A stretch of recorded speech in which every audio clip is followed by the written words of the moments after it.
Dua pria buang sampah sembarangan di tepi pantai Carita, Banten.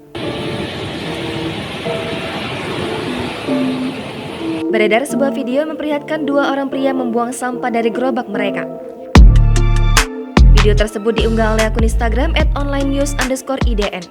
Terdapat dua orang pria yang sedang membuang sampah di tepi pantai.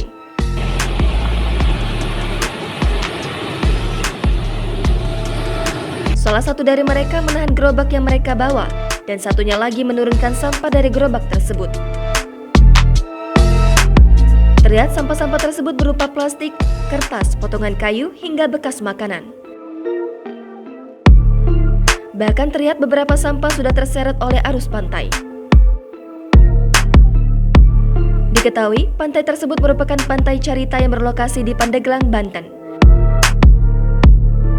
Dalam deskripsi unggahannya pun terdapat imbauan untuk menjaga lingkungan sekitar pantai Carita.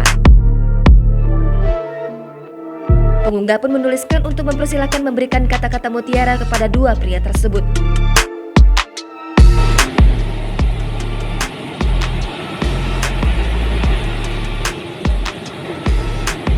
Padahal enak tuh.